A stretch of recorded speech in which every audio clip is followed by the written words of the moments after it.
वक्रतुंड महाकाय सूर्यकोटी समप्रभ निर्विघ्नं कुरु मे देवो सर्वकार्येषु सर्वदा।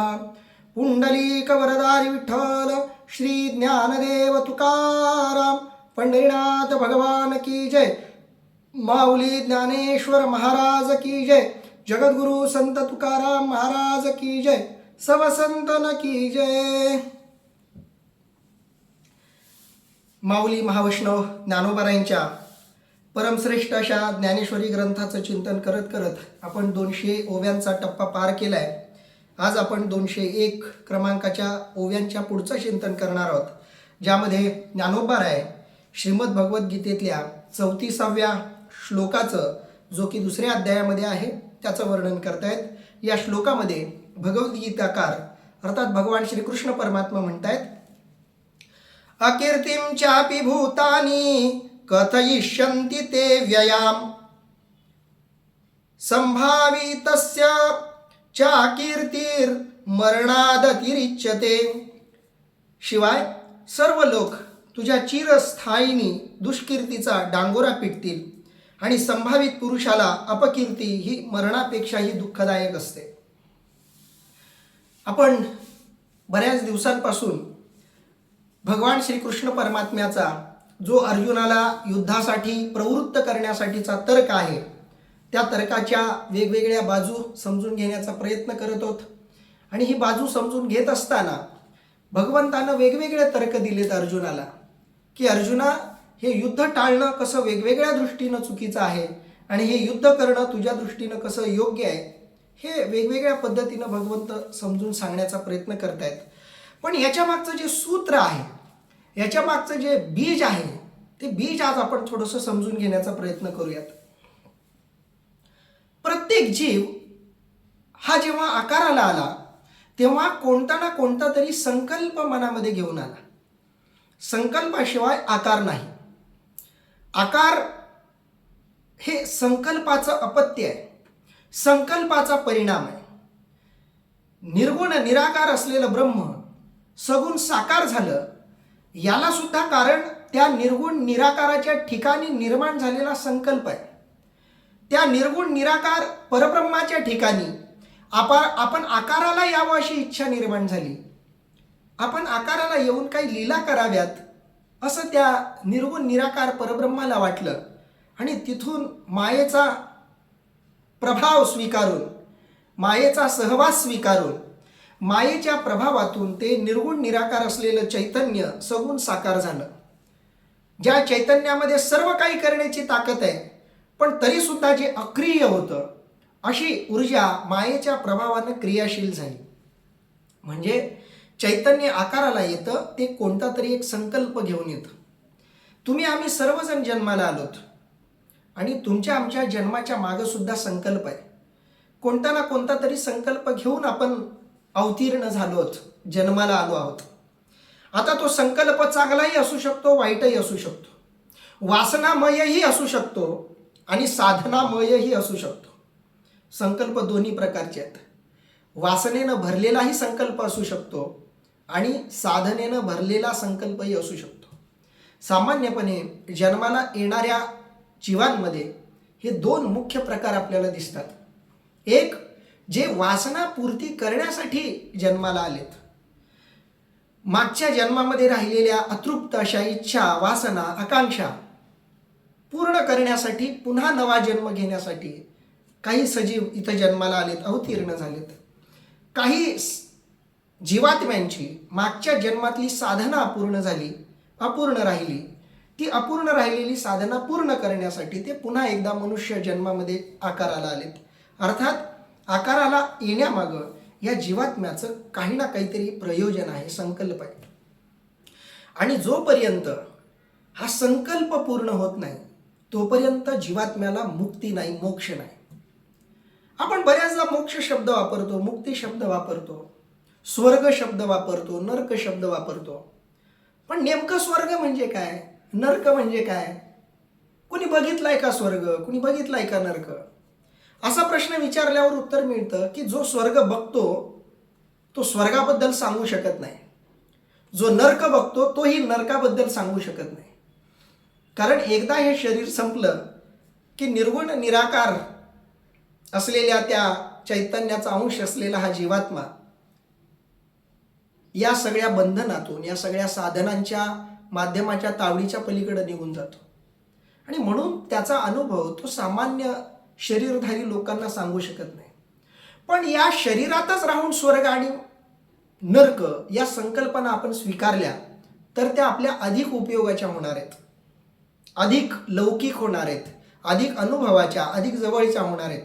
म्हणून स्वर्ग आणि नरक यांची लौकिक व्याख्या काय ही थोडीशी नीट समजून घेऊ, म्हणजे आपल्याला अर्जुनाची मानसिकता आणि भगवंताचा आग्रह या दोन गोष्टींचा ताळमेळ थोडा नीट बसवता येईल. भगवंत अर्जुनाला युद्ध करण्याचा आग्रह का करतायत, अर्जुनानं युद्ध टाळू नये असं भगवंताला का वाटतं, याचा थोडासा लौकिक विचार आपण करू. कारण भगवंत या श्लोकांमध्ये सुद्धा अर्जुनानं युद्ध करण्याची लौकिक कारणच देत आहेत. अलौकिक कारणांकडे अजून भगवंत वळलेले नाही आहेत.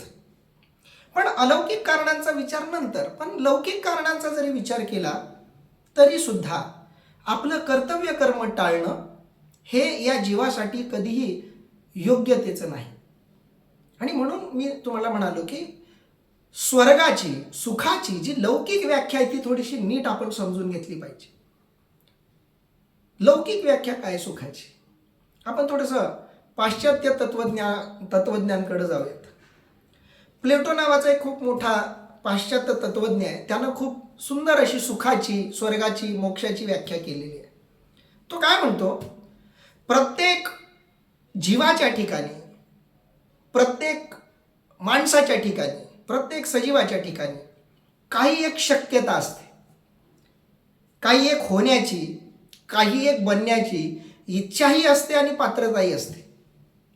आणि मी जे बनू शकतो, मी जे करू शकतो, मी जे होऊ शकतो त्याचा अत्युच्च बिंदू प्राप्त होणं म्हणजे सुख, म्हणजे स्वर्ग, म्हणजे मोक्ष, अशी प्लेटोनं केलेली व्याख्या आहे. म्हणजे या जीवात्म्याची जी अत्युच्च क्षमता आहे, अत्युच्च पात्रता आहे, त्या पात्रतेला उपलब्ध होणं, ती पात्रता मिळवणं, हा त्या चैतन्यासाठी इहलोकातला मोक्ष आहे. तुमच्या ठिकाणी पात्रता आहे, तुमच्या ठिकाणी कौशल्य आहे, आणि ते कौशल्य तुम्ही अत्युच्च पद्धतीनं दाखवू शकणं, आपल्या ठिकाणची पात्रता अनेक लोकांसमोर सादर करायला मिळणं, आपल्यामध्ये जे काही परमोच्च आहे त्या परमोच्चाची अभिव्यक्ती करण्याची संधी मिळणं, त्या परमोच्च अभिव्यक्तीपर्यंत जाता येणं, हे ह्या जीवासाठी मोक्षाचं दार आहे, मोक्ष आहे. आणि तेच सुख आहे, तोच स्वर्ग आहे. आणि माझ्या ठिकाणी असलेल्या शक्यता मी दाबत असेल, माझ्या ठिकाणी असलेल्या पात्रता जर पूर्ण होत नसतील, माझ्या ठिकाणी असलेली जी अत्युच्च पात्रता आहे, अत्युच्च क्षमता आहे, ती पूर्णपणे जर मी वापरत नसेल तर तोच माझ्यासाठी नरक आहे. थोडं सोप्या बाजूनं समजून घ्यायचा प्रयत्न केला तर एखादी वस्तू जेव्हा आपण विकत घेतो तेव्हा ती वस्तू पूर्णपणे वापरली की तिचा उद्देश सफल होतो, तिचं प्रयोजन पूर्ण होतं. मनुष्य शरीर आहे, हे मनुष्य शरीर जास्तीत जास्त किती वर्ष आयुष्य आपल्याला देऊ शकतं त्याचा एक अत्युच्च बिंदू ठरलेला आहे. सामान्यपणे 100 माणसाने गाठली की या शरीराकडून आयुष्य प्रदान करण्याच्या क्षमता संपतात. एखादा व्यक्ती 100 वर्ष जगली, एखादी व्यक्ती, तर त्याची त्या शरीराकडून अपेक्षा संपू शकते. पण एखादी व्यक्ती 25व्याच वर्षी वारली, मेली, किंवा 50व्याच वर्षी मेली, तर शरीराची परमोच्च पात्रता, शरीराचा परिपूर्ण वापर झालेला नाही आहे. आणि म्हणून तो आत्मा, ते शरीर अतृप्त राहतं, त्या शरीरात राहणार आत्मा सुद्धा अतृप्त राहतो. आणि म्हणून असे आत्मे बऱ्याचदा पिशाच वगैरे बनतात असं आपण ऐकतो. पण ज्या आत्म्याला या शरीरात राहून या शरीराचा पूर्णपणे मनाला हवा तसा उपभोग घेता आलेला आहे, शरीराचा योग्य तसा उपयोग ज्याला करता आलेला आहे, त्याच्या या शरीराकडून अपेक्षा संपतात. म्हणून शरीरामध्ये असलेलं चैतन्य, त्या चैतन्याच्या ठिकाणी असलेल्या वासना आणि त्या वासनांची परमोच्च उत्कर्ष अभिव्यक्ती जिथं साधली जाते तो मोक्ष आहे, तो स्वर्ग आहे. म्हणून शरीरात आल्यानंतर प्रत्येक जीवानं तो अत्युच्च बिंदू साधण्यासाठी प्रयत्न करावा. मग बाकीचे साधत नाहीत का? सगळेजण प्रयत्न करतात, पण परिस्थिती कधी कधी अशी येते की आतमध्ये असलेले अत्युच्च बिंदू, आतमध्ये असलेली अत्युच्च अशी कौशल्य सिद्ध करण्याची संधी मिळत नाही. वेगवेगळ्या बाधा त्याच्यामध्ये येतात. एखाद्या माणसाला वाटू शकतं मी नामधारक आहे आणि मी एवढ्या नामजपाचा संकल्प केला आणि तो मी पूर्ण करणार आहे. संकल्प आहे, पण तो संकल्प पूर्ण होईलच असं नाही. वेगवेगळ्या बाधा त्याला त्याच्यामध्ये येऊ शकतात, पण त्या बाधांमुळं जर त्याचा संकल्प पूर्ण नाही झाला तर त्याला येणारा अनुभव हा त्याच्यासाठी नरक आहे. तो अनुभव त्याच्यासाठी दुःख आहे. म्हणून माझ्यामध्ये जे अत्युच्च करण्याची शक्ती आहे ते करण्याचा मी प्रयत्न केला पाहिजे, आणि ते अत्युच्च करण्याची संधी मला जिथं मिळेल ती संधी मी गमावता कामा नये. एखाद्या गायकाला त्याचं गायनाचं कौशल्य दाखवण्याची संधी मिळते तर त्यानं ती दाखवली पाहिजे, त्यानं ती गमावता कामा नये. एखादा शास्त्रज्ञ आहे आणि त्याला देशासाठी काम करण्याची संधी मिळते, तो शास्त्रज्ञ काम करतोय, प्रामाणिकपणे करतोय, गावासाठी करतोय, त्याच्या घरासाठी करतोय, ठीक आहे. पण तेच ज्ञान, त्याचं तेच संशोधनाचं कौशल्य त्यानं देशासाठी वापरलं तर त्याच्या त्या कौशल्याचा अत्युच्च बिंदू येतो. तसं अगदी अर्जुन क्षत्रिय आहे. भगवंताला माहिती आहे की अर्जुनाचा स्वभाव क्षत्रिय आहे, अर्जुनाचा धर्म क्षत्रिय आहे, अर्जुनाचा स्वभाव क्षत्रिय आहे, आणि अर्जुनाच्या आत असलेल्या क्षत्रियाच्या कौशल्याचा परिपूर्ण उत्कर्ष या महायुद्धात होणार आहे. एखादा युद्ध कुशल असा योद्धा आपलं युद्ध कौशल्य अत्युच्च पातळीवर जे दाखवू शकतो ती संधी या युद्धाच्या निमित्तानं, या महायुद्धाच्या निमित्तानं त्याच्याकडे चालत आलेली आहे, आणि चालत आलेली संधी अर्जुन नाकारतोय. भगवंताला ती खंत आहे की जर असं केलं अर्जुनानं तर अर्जुन नरकाचा अनुभव घेईल. कारण कोणतीही असू द्यात, मग ती लौकिक असू द्यात, व्यक्तिगत असू द्यात, आळसही कारण असू शकतो, कुटुंबाच्या मर्यादा, कुटुंबाचा दबाव हे कारण असू शकतं, आपल्यापेक्षा वरिष्ठांचा दबाव हे कारण असू शकतं. कारण कोणतंही असो, कोणत्याही कारणानं या चैतन्याच्या अत्युच्च क्षमता दाबल्या जात असतील तर ते चैतन्य नरकाचा अनुभव घेत असतं जिवंतपणे. मेल्यानंतरचा नरक हा विषय नंतरचा, पण जिवंतपणे सुद्धा जर नरक अनुभवायचा असेल तर तुम्हाला जे करावंसं वाटतंय ते न करण्याची परिस्थिती जेव्हा जेव्हा आली ती आठवून बघा. तेव्हा तेव्हा तुम्हाला त्या नरकाचा अनुभव येईल, त्या दुःखाचा अनुभव येईल. आणि म्हणून भगवंताचा आग्रह आहे की अर्जुना तू युद्ध नाकारू नको. युद्ध तू चुकून नाकारलं जरी तरी तेच तुझ्यासाठी नरक असेल. स्वधर्माचा त्याग हाच नरक आहे. आणि हे भगवंत अर्जुनाला समजून सांगतायत, आणि त्या दृष्टीनं भगवंत सांगतायत की अर्जुना तू जर युद्ध नाकारलं तुझ्यावर दुष्कीर्तीचा पर्वत तुझ्यावर कोसळेल. ही सगळी लोक तुझी दुष्कीर्ती करतील, तुझं नाव खराब करतील, आणि हे मरणापेक्षाही दुःखदायक आहे. मरण एखाद्या वेळी परवडलं, पण जिवंतपणी तुझ्या कीर्तीला लागलेला कलंक तुझ्यासाठी मरणापेक्षा भयंकर असणार आहे. आता या श्लोकाचं माऊली काय वर्णन करतायत बघूया. म्हणून स्वधर्म हा सांडशील तरी पापा वरपडा होशील, आणि अपेश ते न वचेल कल्पांतवरी. अर्थात म्हणून स्वधर्म टाकशील तर पातकाला पात्र होशील, आणि अपकीर्तीचा डाग कल्पांतापर्यंत जाणार नाही. आज आपण अर्जुनाच्या या सगळ्या गोष्टीचा 5000 वर्षांच्या नंतर विचार करतोय. अर्जुन आजही ओळखला जातो एक महायोद्धा म्हणून, पराक्रमी योद्धा म्हणून, भगवान कृष्ण परमात्म्याचा सखा म्हणून, भगवंताचा भक्त म्हणून, भगवंताची आज्ञा प्रमाण मानून जगणारा भक्त म्हणून आपण अर्जुनाला ओळखतो. जर असं न होता, भगवंताचं न ऐकता अर्जुनानं युद्धात पलायन केलं असतं तर काय इतिहास ऐकला असता आपण अर्जुनाबद्दल.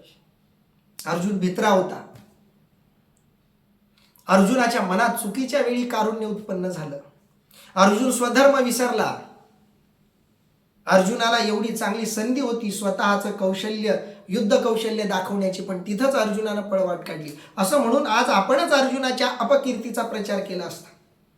भगवंताचं अर्जुनानं ऐकलं म्हणून दुर्दैवानं हे घडलं नाही. आणि म्हणून भगवंत अर्जुनाला आठवण करून देत आहेत, अर्जुना म्हणून मी तुला सांगतोय, स्वधर्म हा सांडशील.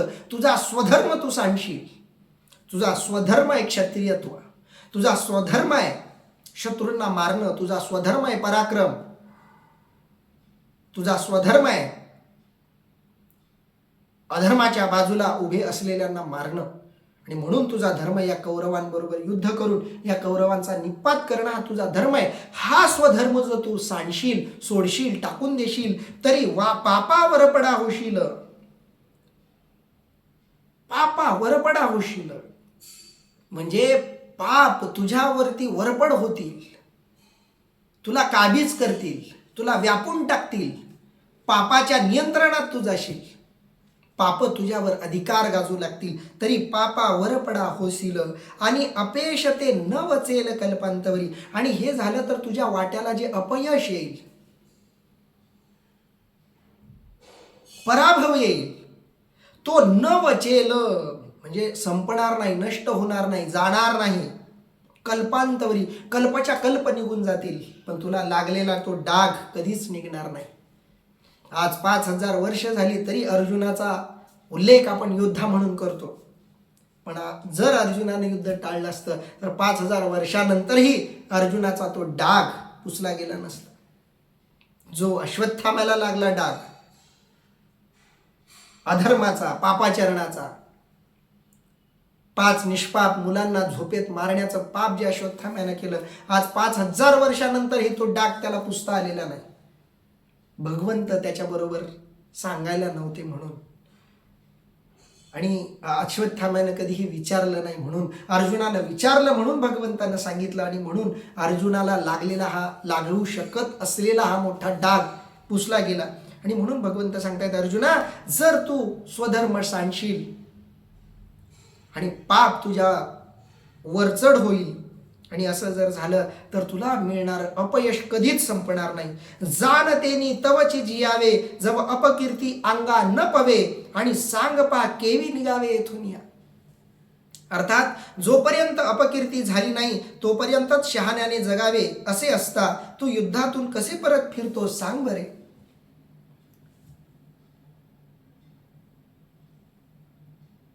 साधकांचं जगणं, महात्म्यांचं जगणं, भक्तांचं जगणं हे व्यक्तिगत जगणं कधीच नसतं. त्यांचं जगणं सामूहिक असतं, सार्वजनिक असतं.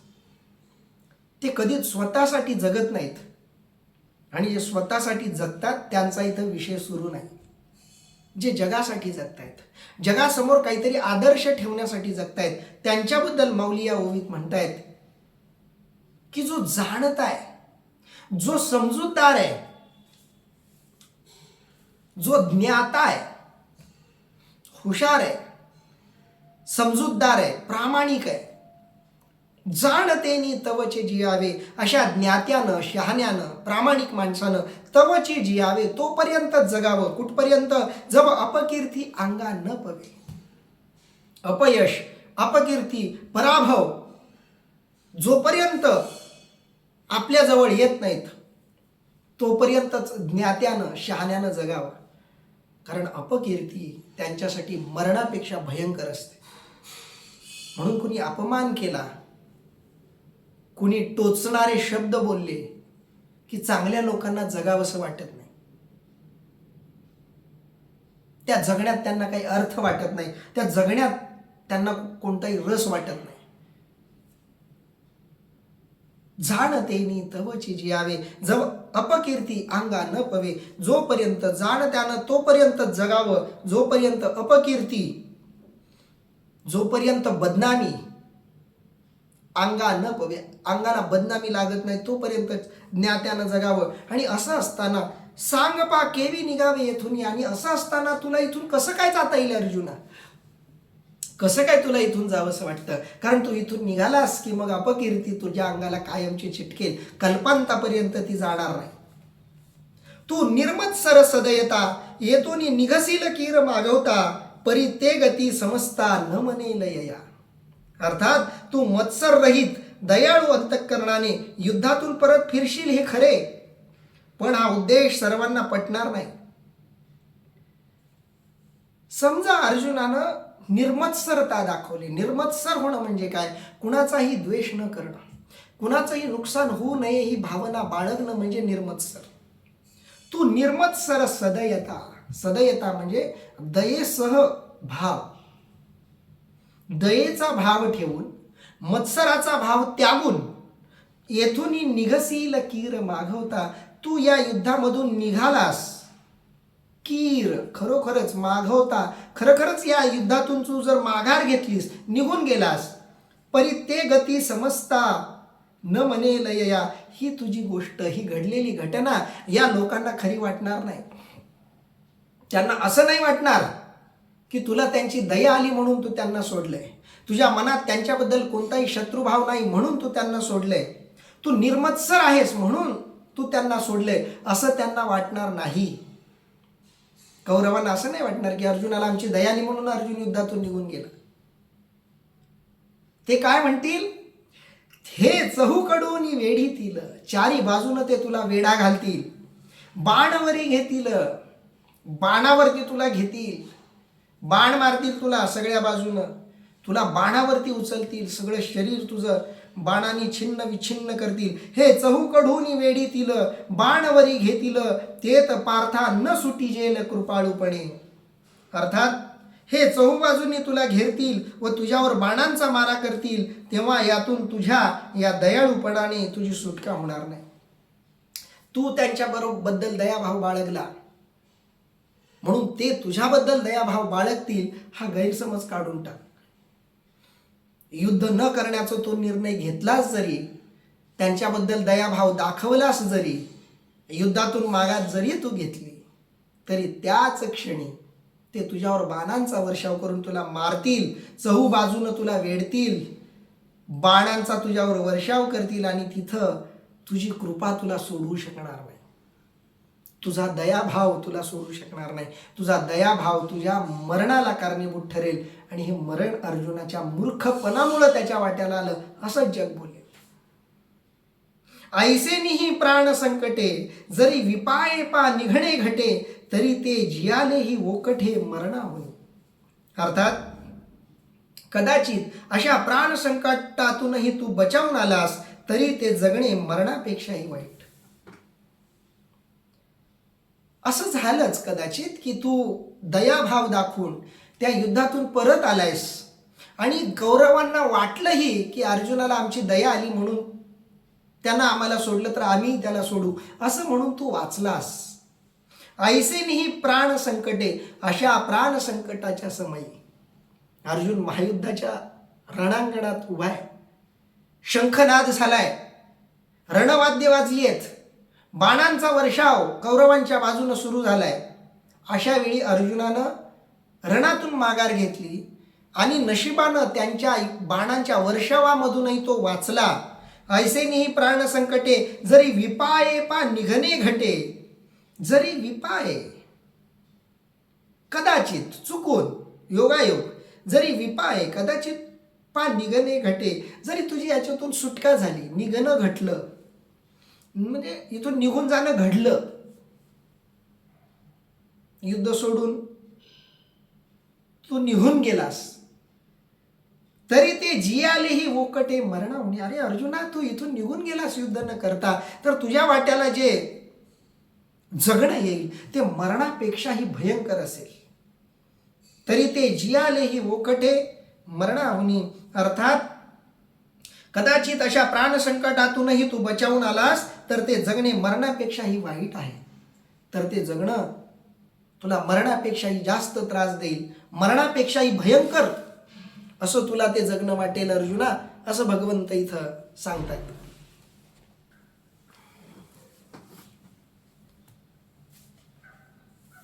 पुढं भगवान कृष्ण परमात्मा म्हणतायत, भयाद्रणादुपरतं मन्स्यन्ते त्वां महारथः येषां च त्वं बहुमतो भूत्वा यास्यसि लाघवम्. अर्थात शिवाय हा भीतीने युद्धापासून निवृत्त झाला असे महारथी समजतील व प्रथम तू ज्यांना फार मान्य होतास त्यांच्यापाशीच तुझी किंमत राहणार नाही. काय लोक आहेत महाराज. लोक तैसा वोक धरता धरवेना. लोक कधी कुणाला काय बोलतील सांगता येत नाही. मी एक असं खूप सुंदर उदाहरण ऐकलंय की बाप आणि लेकरू दोघं जण असं रस्त्यानं जात होते आणि त्यांच्यासोबत एक घोडा होता. आधी त्या दोघांनी विचार केला की आपण घोड्यासोबत घेऊन जातोय तर घोड्यावर बसणं योग्य नाही, म्हणून ते सहज घोडा घेऊन जायला लागले. बाकीची लोक त्यांच्याकडे बघणारी ती लोक म्हणायला लागली किती मूर्ख आहेत बघा दोघही. रिकामा घोडा चाललाय, त्यांना अक्कल असायला पाहिजे की नाही, कुणीतरी घोड्यावर बसायला पाहिजे की नाही. त्या बाप लेकरांना ही गोष्ट पटली. मग दुसऱ्या दिवशी बापानं मुलाला घोड्यावरती बसवलं आणि त्याच लोकांच्या समोरून गेला. तेव्हा लोक बोलायला लागली, बघा त्या लेकराला काही अक्कल आहे का, किती स्वार्थी पोरग आहे. म्हाताऱ्या बापाला चालत नेतंय आणि स्वतः घोड्यावर बसलंय, जवान असो तरुण असो. बापाला घोड्यावर बसवायला पाहिजे त्याला. आता ही गोष्ट बापालाही पटली, लेकरालाही पटली. पुन्हा दुसऱ्या दिवशी बाप घोड्यावर बसला आणि मूल पायी निघाला. तीच लोक पुन्हा बोलायला लागली, बघा त्या म्हाताऱ्याला काही अक्कल असायला पाहिजे की नाही. कोवळं लेकरू, बिचारं लहान लेकरू, त्या लेकराला चालायला घेतलंय आणि आपण बाप असून मोठा असून घोड्यावर बसलाय, काही त्याला कळत नाही, काही अक्कल नाही वगैरे. आता ही गोष्टही बाप लेकरांना पटली. मग त्यांनी विचार केला की चला आपण दोघंही घोड्यावर बसू, आणि म्हणून ते दोघंही घोड्यावर बसले. बाप मागे बसला, लेकराला पुढं बसवलं. आता पुन्हा तीच लोक बोलायला लागली, या दोघांनाही अकली नाहीत, दोघंही मूर्ख आहेत. त्या घोड्याचा जीव केवढा आणि बसलेत हे दोघं. त्या घोड्याला मारल्याशिवाय हे काही गप्प बसणार नाही. त्या घोड्याची पात्रता किती, त्या बिचाऱ्याची ताकद किती, आणि हे बसलेत दोघंही. म्हणजे तुम्ही कसंही वागा, लोक तुम्हाला नाव ठेवल्याशिवाय राहणार नाहीत. लोक फक्त संधी बघत असतात, ह्याला कुठं नाव लावता येईल, ह्याची कुठं निंदा करता येईल, ह्याला कुठं कमी लेखता येईल, या गोष्टीची लोक नेहमी वाट बघत असतात. ज्या भगवान श्रीकृष्ण परमात्म्याचा बालपणापासून गौरव केला लोकांनी, राक्षसांना मारणारा कृष्ण म्हणून, कंस, चाणूर सारख्या राक्षसांना मारणारा कृष्ण म्हणून, वृंदावनातल्या सगळ्यांचं गोवर्धनाच्या रूपानं रक्षण करणारा कृष्ण म्हणून, द्वारकेतल्या सगळ्या प्रजाजनांचं संरक्षण करणारा कृष्ण म्हणून, खूप बाजू आहेत भगवान कृष्ण परमात्म्याची कीर्ती नावलौकिक जगानं मानाव्यात अशा. पण भगवंतावरही स्यमंतक मणीच्या चोरीचा आळ लोकांनी घेतला. तो स्यमंतक मणी जांबुवंत घेऊन गेले होते आणि तो चोरीचा आळ भगवान कृष्ण परमात्म्यावर आला आणि तो आळ घालवण्यासाठी भगवंताला जंगलामध्ये जाऊन त्या जांबुवंताकडून तो मणी आणावा लागला, युद्ध करावं लागलं वगैरे कथा भाग आहे. तो भाग वेगळा. पण भगवान श्रीकृष्ण परमात्मा जिवंत असताना, या देहात असताना, देहत्याग करण्याच्या पूर्वी या समाजानं भगवान कृष्ण परमात्म्यालाही चोर म्हणून हिणवलं. बालपणामध्ये यानं चोऱ्या केल्या, मध्ये थोडा सुधारला असं वाटलं, पण पुन्हा आणखी चोऱ्या सुरू केल्या आणि आता तर मनी चोरला. आधी दही दूध तूप लोणी चोरत होता, असं लोक म्हणायला लागले. भगवंताला ती गोष्ट लागली. त्यांनी आपलं दुःख रुक्मिणी समोर त्यावेळी बोलून दाखवलं आणि मग तो मणी आणण्यासाठी भगवंतांनी बरेच प्रयत्न केले. अशी खूप सुंदर कथा श्रीमद भागवत महापुराणामध्ये सुद्धा शुकाचार्यांनी वर्णन केलेली आहे. लोक कुणालाही नावं ठेवतात. प्रभू रामचंद्रजींना नावं ठेवली. एवढं निष्कंटक आयुष्य ज्यांनी जगून दाखवलं. आपल्या बापाचा शब्द पूर्ण करण्यासाठी 14 वर्ष वनवास सहन केला. केवळ बापाचीच इच्छा नाही तर सावत्र आईची इच्छा पूर्ण करण्यासाठी 14 वर्षाचा वनवास स्वीकारणारा संबंध जगाच्या इतिहासात एकमेव महापुरुष म्हणजे प्रभू रामचंद्र. त्याही निष्कलंक चारित्र्यावर लोकांनी डाग लावले, त्यांनाही लोकनिंदेचा सामना करावा लागला. मग अर्जुन काय चीज आहे? आणि म्हणून भगवंत सांगतायत की अर्जुना, तू जर इथून निघालास तर तुझी काहीही किंमत राहणार नाही. कारण लोकांना संधी मिळेल तुला काहीतरी बोलायची. तू आतापर्यंत काय चांगलं केलं हे लोक बघणार नाहीत, तू काय चुकलायस हेच लोक लक्षात ठेवतात. कोणत्याही महापुरुषाचा विचार करताना चांगल्या गोष्टी कमी लोक लक्षात ठेवतात, वाईट गोष्टाकडे लोकांचं आधी लक्ष जातं. कुत्सित बुद्धीची जी लोक आहेत त्यांचा विषय इथं भगवंत बोलत आहेत. कौरव वृत्तीच्या लोकांना डोळ्यासमोर ठेवून हा उपदेश चाललाय. कौरव वृत्ती ती आहे की जिला समोरच्या माणसाचं चांगलं काही दिसत नाही, जिला गाय दूध देते हे दिसत नाही, गाय कुठं तोंड घालते याच्याकडे ज्यांचं लक्ष असतं, ती कौरव वृत्ती. अर्जुना, तू आतापर्यंत निष्कलंक आयुष्य जगलायस, निष्कंटक आयुष्य जगलायस, पराक्रमासहित जीवन जगलायस, कीर्तीसह जीवन जगलायस, नाव लौकिक तुझ्या आयुष्यात मुरलेलं आहे. आणि असं असतानाही जर तू आता हे युद्ध केलं नाही तर तुला किंमत राहणार नाही. या श्लोकाचं माऊली काय वर्णन करतायत बघा. तू आणि काही एक न विचारीसी, येत संभ्रमे झुंजो आलासी, आणि सकवणपणे निघालासी मागुता जरी. अर्थात आणखी एक गोष्टीचा अर्जुना विचार कर, तो तू करत नाहीयेस की या ठिकाणी तू मोठ्या आवेशाने लढण्यास आलास आणि यांच्याविषयी दया उत्पन्न झाल्याने तू परत फिरलायस. अर्जुना, तू एक गोष्ट विचारात घे. असं म्हणतात मराठीमध्ये की माणसानं विचार करून निर्णय घ्यावा, निर्णय घेऊन विचारात पडू नये, किंवा बोलण्याच्या आधी विचार करावा, बोलून विचारात पडू नये. कोणतंही कार्य तुम्हाला करायचं आहे, त्या कार्याच्या आधी विचार करायला पाहिजे. विचार करून सगळे निर्णय घ्यायचे, विचार न करता निर्णय घ्यायचे नाहीत. मी जेव्हा ज्ञानेश्वरी आराधना सुरू करायचं ठरवलं तेव्हा मलाही बऱ्याच मर्यादा अडचणी माहिती होत्या. कारण एरवी 1 तास वेळ काढणं बाकीच्या सगळ्या व्यापात शक्यच वाटत नव्हतं. पण अंतर्गत प्रेरणा इतकी तीव्र होती, एवढी प्रबळ आणि मोठी होती की म्हटलं ज्या अडचणी येतील त्यातला सामना करू, पण आराधना करायची आणि शेवटपर्यंत करायची. इतक्या महिन्यात महिन्यापर्यंत, एवढ्या वर्षापर्यंत असं काही नाही. जोपर्यंत आपल्याला करता येईल तेवढी वर्ष, तेवढी तप आपल्याला करता येईल तेवढी करायची. बाकी सगळं करता करविता तो आहे. पण मनामध्ये आपण ठरवलं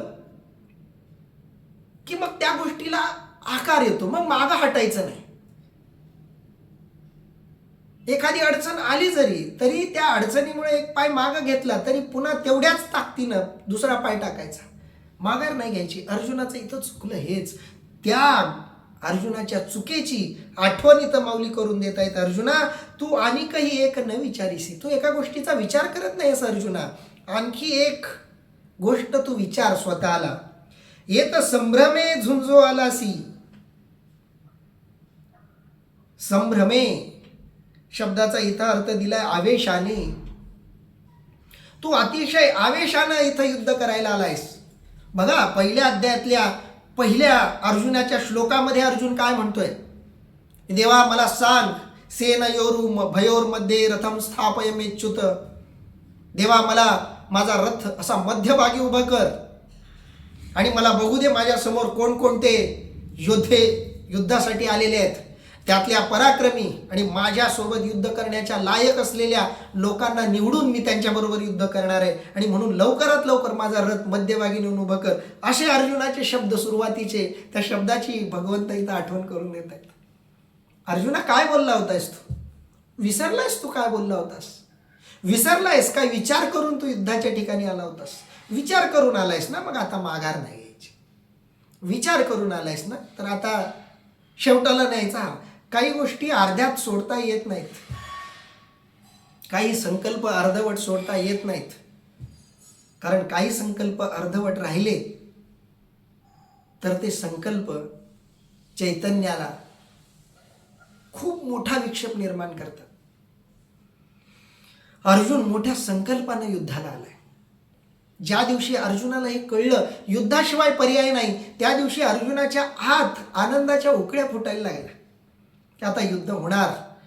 आत्तापर्यंत आपण जे काही युद्ध कौशल्य हस्तगत केलेलं आहे ते सिद्ध करण्याची संधी मिळणार. आपला अभ्यास या परीक्षेतून बाहेर येणार आणि आपल्यामध्ये काय कौशल्य, आपल्या कार्याचं मूल्यमापन होणार, याचा आनंद होता अर्जुनाला. आणि आज अर्जुन माघार घेतोय. भगवंत आठवण करून देत आहे, तू आणि काही एक न विचारीसी. स्वतःला आणखी एक गोष्ट तू विचारत नाहीयेस. हे तर संभ्रमे झुंजो आलासी. तू आवेशानं इथं युद्ध करण्यासाठी आलायस आणि सकवणपणे निघालासी मागुता जरी. आणि दयेच्या भावानं सकवणपणे, कवण म्हणजे करुणा, दया, सकवण म्हणजे दयेसह, करुणेसह, सकवणपणे. खूप सुंदर शब्द माऊलींनी योजलाय. सकवणपणे, दयाभावाने आणि सकवणपणे निघालासी मागुता जरी. आणि तू युद्ध करण्यासाठी आवेशानं आलायस आणि त्याच आवेशानं तू मागुता जरी फिरलास, त्याच आवेशानं युद्ध न करता निघून जरी गेलास, तरी तुझे ते अर्जुना या वैरी या दुर्जना का प्रत्यया येईल म्हणा सांगे मज. अर्थात तरी हे तुझे करणे या दुष्ट वैर्यांना पटेल का सांग बरे. तरी तुझे ते अर्जुना या युद्धातून तू माघार घेतलीस, या युद्धातून तू मागं सरलास, तरी तुझे ते अर्जुना असं जरी झालं तरी सुद्धा तुझं ते या वैरी या दुर्जना, तुझ्या समोर असलेले हे तुझे वैरी, हे तुझे कौरव, हे तुझे दुर्जन. भगवंतांनी त्यांच्यासाठी दुर्जन शब्द वापरलाय. कारण कौरवांनी काय काय कर्म केले आहेत भगवंताच्या समोर आहेत. त्यांनी कौरवांनी केलेली एक एक पाप भगवंताला माहिती आहेत. आणि अशी पापी वृत्ती ठेचून काढण्यासाठी अर्जुनाचा जन्म आहे. आणि म्हणून अर्जुनानं जरी माघार घेतली तरी तुझे ते अर्जुना या वैरी या दुर्जना का प्रत्यया येईल म्हणा सांगे मज. तुझ्या मनामध्ये जे काही दयाभाव तुझ्या मनात उत्पन्न झालाय म्हणून तो माघारी जरी तू निघून गेलास तरी या वैरी असलेल्या दुर्जन लोकांना ही गोष्ट पटेल का, खरी वाटेल का? नाही वाटणार. का प्रत्यया येईल मना सांगे मग, सांग मला अर्जुना. पुढे भगवंत म्हणतायत, अवाच्य वादांश बहुनन विदश्यन्ति तवाहितः निंदस्तव सामर्थ्यम ततो दुःखतरम नुकिम. अर्थात तुझ्या सामर्थ्याची निंदा करणारे तुझे शत्रू अनेक प्रकारचे उच्चारही करू नये असे बोल तुला लावतील. याहून आणखी दुःख ते कोणते.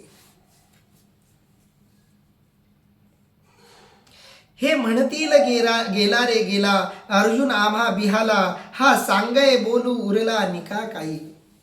अर्थात हे म्हणतील गेला रे गेला अर्जुन आम्हाला घेऊन पळाला, हा तुझ्यावर राहिलेला शब्द चांगला आहे का सांग. हे म्हणतील गेला रे गेला. आणि खरंच तुम्ही कल्पना करा, महायुद्ध सुरू आहे. अर्जुन हा मोठा योद्धा म्हणून कौरवांच्या समोर उभा आहे, कौरवाचा काळ म्हणून उभा आहे. आणि सगळ्या कौरवांना काळ म्हणून दिसणारा अर्जुन युद्ध टाकून, शस्त्र टाकून पळून गेला. तर लोक काय म्हणतील, कौरव काय म्हणतील. हे म्हणतील गेला रे गेला. ते म्हणतील बरं झालं गेला. एक मोठा स्पर्धक, एक मोठा योद्धा, एक मोठा शत्रू आमचा कमी झाला, फुकट कमी झाला, सुंठे वाचून खोकला गेला. काहीही न करता, कोणतंही शस्त्र धारण न करता, कोणती भीती न दाखवता अर्जुन गेला. हे म्हणतील गेला रे गेला अर्जुन आम्हा बिहाला. ते म्हणतील अर्जुन आम्हाला घाबरला, भ्याला, आम्हाला भिवून अर्जुन पळाला. ते म्हणतील गेला रे गेला अर्जुन आम्हा बिहाला, हा सांगे बोलू उरला निका काही. आणि असा जर तुला डाग लागला, असं तुला लोक बोलायला लागले, तर अर्जुना हे चांगलं आहे का तुझ्यासाठी? युद्धातून पळून गेलेला अर्जुन म्हणून तुला जे जे लोक बोलतील, टोमणे मारतील, हे तुझ्यासाठी चांगलं आहे का? ते आवडेल का तुला? नाही. तुम्हाला जे कर्म लावून दिले आहे, जे तुमचं कर्म आहे, त्याच्यातून तुम्हाला सुटका नाही, त्याच्यातून पळवाट नाही. ते कर्म करूनच संपवायचं, भोगूनच संपवायचं, पळवाट नाही काढायची. अहो, भगवंतांनी सुद्धा त्यांच्या वाट्याला आलेले कर्म भोगूनच सोडलं.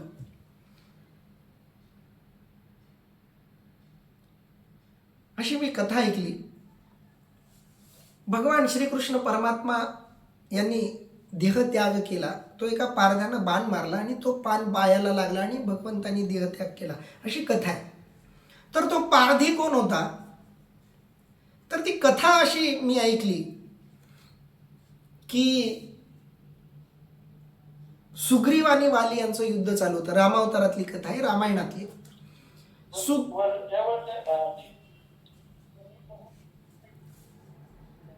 सुग्रीव आणि वाली यांचं युद्ध चालू आहे.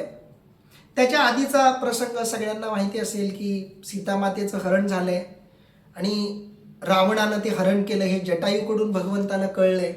जटायूच्या सांगण्यावरून ते आता त्या दिशेनं निघालेत.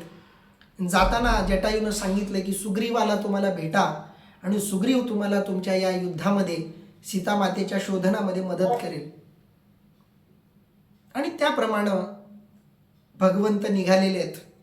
सुग्रीवाची भेट झाली आणि सुग्रीवानं त्यांचा इतिहास सांगितला की माझा भाऊ आहे वाली म्हणून, आणि त्याचा मुलगा आहे अंगद, आणि त्या वाली नावाच्या माझ्या भावानं माझ्या पत्नीलाही जबरदस्ती आपली पत्नी बनवून ठेवलंय. माझं राज्य त्यानं बळकावलंय. त्याच्याबरोबर भांडायला जावं तर तो कुणालाही ऐकत नाही, कारण त्याच्यासमोर जो कोणी जाईल त्याची अर्धी शक्ती त्याला प्राप्त होईल असं त्याला वरदान आहे. आणि म्हणून त्याच्यासमोर जाऊन त्याच्याबरोबर तर युद्ध करता येणार नाही. आणि म्हणून मी निराश झालोय. माझं सगळं सैन्य हे आता त्याच्याकडेच आहे आणि मी तुम्हाला काय मदत करू? प्रभू रामचंद्रजींनी सांगितलं की जर तुझा अधिकार आहे तर तो तुला मी मिळवून देईल. कारण ज्याचं जे आहे ते त्याला मिळवून देणं हे भगवंताचं काम आहे. ज्याचा जो हक्क आहे, ज्याला जिथं बसवायचं आहे, ज्याला जिथं न्यायचं आहे, त्याला तो तिथं नेल्याशिवाय राहत नाही, त्याला तो तिथं ठेवतो. सुग्रीवाची जागा सुग्रीवाला मिळाली पाहिजे. पण भगवंत जर समोर जाऊन वालीबरोबर युद्ध करतील तर भगवंताची अर्धी ताकद वालीला जाईल.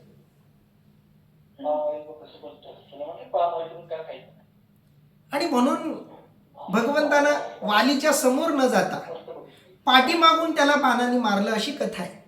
वालीनं जेव्हा वळून बघितलं तेव्हा कळलं की कोणीतरी आपल्याला बाण मारलाय, आणि नंतर कळलं की हे तर प्रभू रामचंद्र आहेत.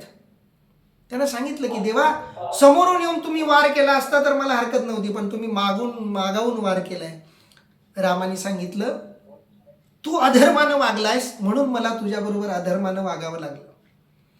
कारण तुझ्यासमोर जर मी आलो असतो तर माझी अर्धी ताकद तुझ्यासमोर आली असती. माझ्याच अर्ध्या ताकदीच्या विरुद्ध मीच लढलो असतो तर मी कसा काय जिंकलो असतो? आणि म्हणून भगवंतांनी सांगितलं की वाली, ठीक आहे, तुझ्या मनातली ही शंका मी दूर करतो. या जन्मामध्ये माझ्या पाठीमागून मारलेल्या बाणामुळे तू मेलायस. पुढच्या अवतारामध्ये तू बाण मार, मी मरून जाईल, मी माझ्या शरीराचा त्याग करेल. कारण भगवंत जरी असला तरी कुणाला काय द्यावं, आपलं जे कर्म आहे ते अंतिम रूपाला नेणं हे भगवंताचं सुद्धा कर्तव्य आहे. आणि आपल्या कर्माच्या आड भगवंत स्वतः येत नाहीत, त्यांना येता येतं तरी येत नाहीत. आणि म्हणून अर्जुना, तुझ्या वाट्याला आलेल्या कर्मातून तू पळवाट काढू नको. जे कर्म आहे, जे लिहून ठेवलेलं आहे, त्याच्यातून माघार नको घेऊस. आणि म्हणून भगवंत सांगतायत, सांगे बोलू उरला निका काही. हा डाग तुला लागला तर अर्जुन, तो डाग चांगला असेल का? तो तुला योग्य असेल का? तुला आवडेल का तो? लोक सायासे करुणी बहुते, का वेचिती आपुले जीविते, परी वाढविती कीर्ती ते धनुर्धरा. अर्थात हे अर्जुना, लोक पुष्कळ कष्ट करून व प्रसंग प्राप्त प्राणही खर्चून आपली कीर्ती वाढवतात. अर्जुना, स्वतःला लागलेला डाग पुसता येणार नाही. स्वतःला डाग लागेल असं कोणतंही कार्य, असं कोणतंही कर्म तू करू नकोस. अरे लोक सायासे करुणी बहुते, लोक जे शहाणी माणसं आहेत ती लोक सायास करुणी बहुते, प्रचंड प्रयत्न करून वेळ पडली तर स्वतःचं जीवित खर्चून, स्वतः मरून स्वतःची कीर्ती वाढवतात. सगळ्यांनी माईक म्यूट करा, मध्ये मध्ये आवाज येतोय, डिस्टर्ब होतो इकडं. शुभांगी ताई माईक ऑफ करा. शुभांगी मॅडम माईक ऑफ करा. हा, थोडस लक्ष द्या. लोक सायासे करुणी बहुते, का वेचिती आपुली जीविते, परी वाढविती कीर्ती ते धनुर्धरा. अर्जुना, लोक आपली कीर्ती अबाधित राहावी याच्यासाठी आपली प्राणही देतात, पण आपली कीर्ती अबाधित ठेवतात. आपल्या कीर्तीला, आपल्या नावलौकिकाला कलंक लागू देत नाहीत. प्रसंगी प्राण त्याग करायला सुद्धा ती लोक तयार असतात. अर्जुना, लोक सायासे करुणी बहुते, का वेचिती आपुली जीविते, परी वाढविती कीर्ती ते धनुर्धरा. कितीही वेळ आली तरी सुद्धा आपल्या कीर्तीला, आपल्या नावलौकिकाला ते डाग लागू देत नाहीत. प्राणापेक्षाही त्यांच्यासाठी कीर्ती, त्यांचं नाव त्यांना प्रिय असतं. म्हणजे अब्रू जाता कामा नये, पत जाता कामा नये. शरीर गेलं तरी चालेल, शरीर गेलं तरी कीर्तीच्या रूपाने तरी माणूस जिवंत असतो. मरावे परी कीर्ती रूपी उरावे. काही लोकांच्या जगण्याचं हे तत्व आहे. ते आनंदानं मरण स्वीकारतील, पण जिवंतपणी अपकीर्ती, जिवंतपणी अपमान त्यांना सहन नाही होणार. कुणाच्याही नजरेत उतरावं माणसानं, पण स्वतःच्या नजरेत उतरू नये. जो स्वतःच्या नजरेत उतरतो तो जगू नाही शकत. जो स्वतःच्या नजरेत उतरतो त्याच्या एवढा नरक, त्याच्या एवढं पाप, त्याच्या एवढं दुःख या जगात दुसरं नाही. आणि म्हणून काही लोक वेळ पडली तर जीव देतील, प्रसंगी प्राण देतील, पण आपली कीर्ती वाढवतात. आपली कीर्ती कमी नाही होऊ देत. लोक सायासे करुणी बहुते, का वेचिती आपुली जीविते, परी वाढविती कीर्ती ते धनुर्धरा. ते तुझ अनायासे अनकळीत जोडली असे, हे अद्वितीय जैसे गगन आहे. अर्थात ती कीर्ती तुला कष्ट न करता सहज प्राप्त आहे. हे आकाश जसे अद्वितीय आहे. अर्जुना, अद्वितीय असं जसं आकाश आहे, अफाट असं आकाश आहे. या आकाशाला कोणत्याही प्रकारची मर्यादा नाही. अगदी अमर्याद अशा आकाशाप्रमाणे तुझी कीर्ती आहे. तुला ओळखत नाही असा एकही माणूस या भारतवर्षामध्ये नाही. तुझा पराक्रम, तुझी कीर्ती, तुझं युद्ध कौशल्य, तुझं आचरण, तुझं शौर्य, तुझा पराक्रम, तुझं श्रेष्ठत्व सगळ्या जगाला मान्य आहे. आणि एवढी चांगली कीर्ती तुला अनायासे मिळालेली आहे. कीर्ती सुद्धा तुला अनायासे मिळालेली आहे. ते तुझं अनायासे अनकळीत जोडली असे. अनकळीत म्हणजे निष्प्रतिबंध अशा प्रकारची. अनकळीत म्हणजे अर्जुन ज्या घराण्यात जन्माला आलाय ते घराणंच अशा लोकांचं आहे. शंतनू सारखे, ययाती सारखे, पुरू सारखे, पांडू सारखे, अशी एकापेक्षा एक मोठ्या लोकांची परंपरा अर्जुनाला लाभलेली आहे. आणि ती परंपरा अर्जुनाला अनायासे मिळालेली आहे. वडिलोपार्जितपणे त्याला ते मिळालंय. लक्षात घ्या, मी तुम्हाला अनेकदा हा विषय सांगतो की सूक्ष्म देह जेव्हा शरीराचा शोध घेतो तेव्हा त्याच्या शरीराला अनुकूल असे अनेक देह त्याला दिसतात, अनेक घरं म्हणा त्याला दिसतात.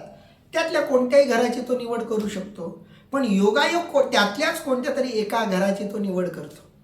अर्जुनानं ज्या वंशाची निवड केली तो वंश श्रेष्ठांचा आहे आणि तो त्याला अनायासे मिळाला आहे. म्हणजे अनायासे त्याला ती कीर्ती मिळालेली आहे. कारण वडिलांनी जे कमवले ते त्याला आयतं मिळाले. बाप जे कमवतो ते बापाला आयतंच लेकराला आयतंच मिळत असतं, मग ते चांगलं असो किंवा वाईट असो. बापानं चांगलं केलंय तर मुलाला आयतं चांगलं मिळेल. बापानं काहीतरी वाईट केलंय तर ते लेकराला भोगावं लागेल. बापानं जे चांगलं केलंय त्याच्या चांगुलपणाची फळंही मुलं भोगतात. बापानं काही वाईट केलंय तर त्याच्या वाईटपणाची फळंही त्याची लेकरं भोगतात.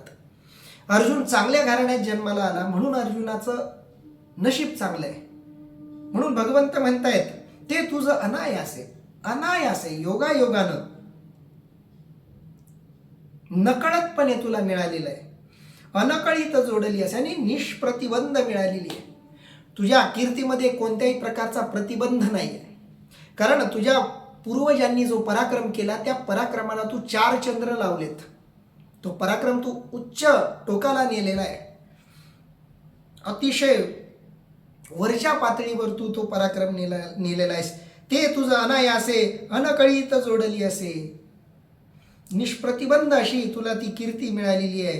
हे अद्वितीय जैसे गगन आहे. ज्या पद्धतीनं अद्वितीय असं हे गगन आहे, असं हे आकाश आहे, या आकाशाप्रमाणे अर्जुना तुझी कीर्ती आहे. आणि या आकाशाप्रमाणे व्यापक असलेल्या या कीर्तीला डाग लागेल असं कोणतंही काम, असं कोणतंही कर्म तू करू नकोस. डाग धुवून काढ. कारण आता तो तुझ्या फक्त मनात लागलेला डाग आहे. हा मनातला डाग जर बाहेर पसरला तर मग तो धुता येणार नाही. कारण एकदा बाहेर लागलेला डाग, मनात वाईट विचार आले, मनात संभ्रम आले तर एखाद्या वेळेस चालेल, पण तो संभ्रम जगासमोर जर आला तर मग धुता येणार नाही. अर्जुनाच्या मनात आलेला हा संभ्रम अर्जुनाच्या मनातच आहे, बाहेर आलेला नाहीये. कबीरदासजींचा खूप सुंदर दोहा आहे, मन गया तो जाने दे, मत जाने दे शरीर, नहीं छुटी कमान तो कहा लगेगा तीर. मन एखाद्या वेळी मनात वासना आली, येऊ दे.